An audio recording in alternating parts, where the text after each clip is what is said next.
নমস্কার বন্ধুরা, কেমন আছেন সবাই? আশা করি সবাই ভালো আছেন। আমার চ্যানেলে আপনাদেরকে স্বাগত জানাই।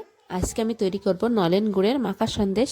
আর এই সন্দেশটা আমি তৈরি করেছি সম্পূর্ণভাবে বাড়ি থাকা সামান্য কিছু উপকরণ দিয়ে, খুবই সহজেই।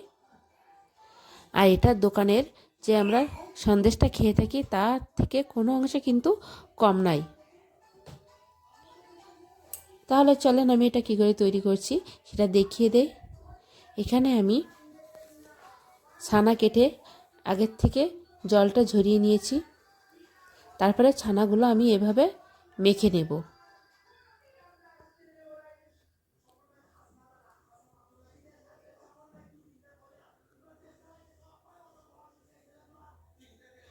মেখে নেওয়া হয়ে গিয়েছে ছানা।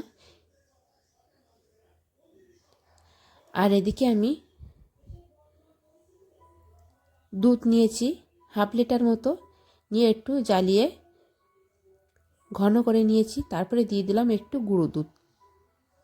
তারপরে এটা ভালো করে মিশিয়ে নেব।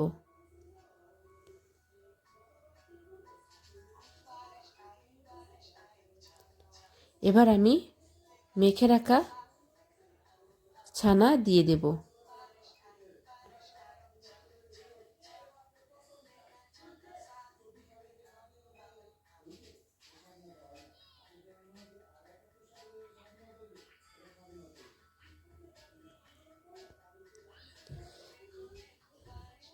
তারপরে আমি এখানে নিয়েছি খেজুরের পাটালি।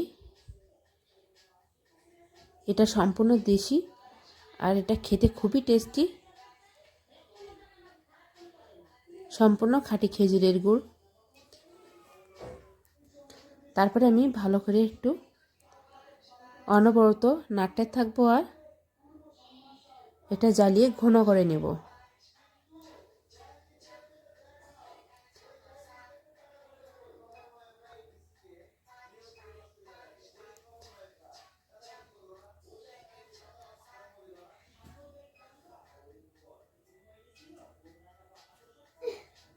এভাবে আমি জ্বালিয়ে ঘন করে নিয়েছি।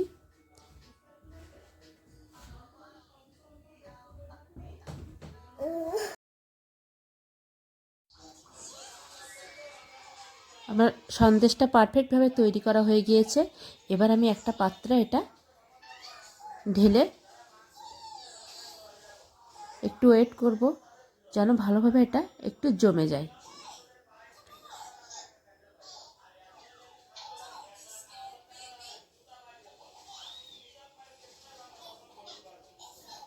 ঠিক সন্দেশটা এমনভাবে তৈরি হয়ে গিয়েছে,